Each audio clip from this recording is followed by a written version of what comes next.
પૂર્વ મંત્રી બાવકુભાઈ ઉઘાડે મુખ્યમંત્રી ભૂપેન્દ્રભાઈ પટેલને પાઠવ્યો પત્ર।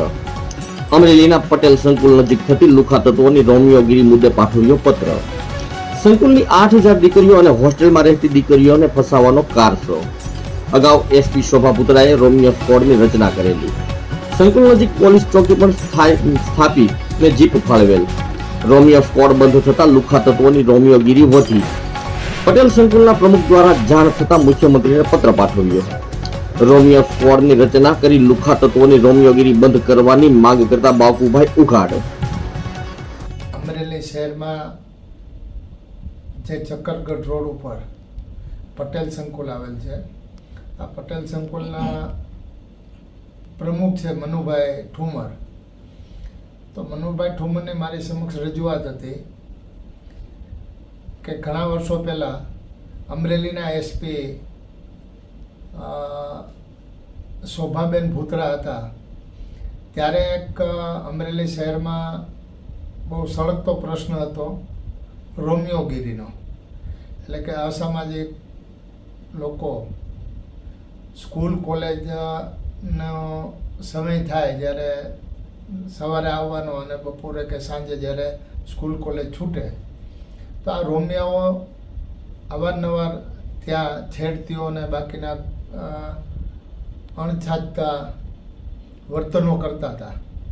એટલે એ સમયે રોમિયો સ્ક્વોડને લીધે અમરેલીમાં ખૂબ સારી કામગીરી થઈ હતી, પણ પછી આ રોમિયો સ્ક્વોડ બંધ થઈ ગઈ હતી અને એની એક ચોકી આ પટેલ સંકુલની બાજુમાં પણ ઊભી કરવામાં આવી હતી। પણ ત્યારથી અત્યાર સુધી આ રોમિયો સ્ક્વોડ સંપૂર્ણ બંધ છે। અને આ ઉપરાંત મને શહેરના અનેક વેપારીઓ, નોકરિયાતો અને સજ્જન લોકોએ, ઘણા લોકોએ પણ મને રજૂઆત કરેલી કે આ રોમિયો સ્ક્વોડ પાછી શરૂ થાય અને જેને લીધે આ શહેરની અંદર જે આ સ્કૂલ કોલેજના સમય દરમિયાન એ ખાસ કાળજી રાખે અને આ ઉપરાંત 24 કલાક આ રોમિયો સ્ક્વોડની કામગીરી રહે। કારણ કે ત્યારે એક જીપ ફાળવેલી હતી, મહિલા પોલીસો પણ ફાળવેલી હતી અને જેનું ખૂબ સારું પરિણામ આવ્યું હતું।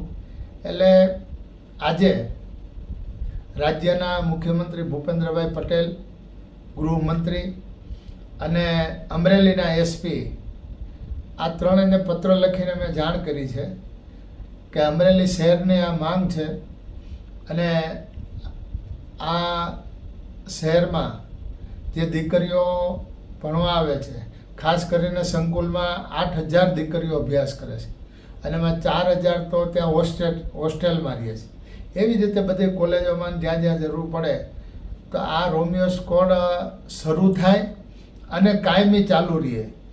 અને જે અવાવરું સ્થળો હોય છે, બગીચાઓ હોય છે, અમુક ક્યાંય હોટલો હોય છે કે જે એવા સ્થળો હોય અને રોડ ઉપર અને એમના રોમિયો સ્ક્વોડના જે પોલીસ ભાઈ બહેનો હોય છે એ જીપ રાખે અથવા સાદા ડ્રેસમાં મોટરસાઇકલ રહે અને અમુક જગ્યાએ ઊભા રહીને આ કામગીરીની ફરજ બજાવે તો એક શહેરની અંદર આવા જે લુખાઓ અને અસામાજિક લોકો છે જે અનેક રીતે દીકરીઓને ફસાવે છે ખોટી રીતે અને પછી એક વખત ફસાવ્યા પછી એનો મજબૂરીનો લાભ લેતા હોય છે।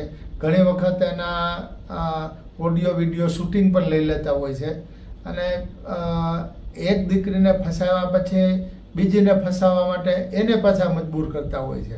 એટલે આવા બનાવો ન બને અને જે બનાવો બન્યા છે એમાં આબરૂના પ્રશ્નને લીધે ઘણા લોકો ક્યાંય ફરિયાદ પણ કરતા હોતા નથી અને જાહેર પણ કરતા હોતા નથી।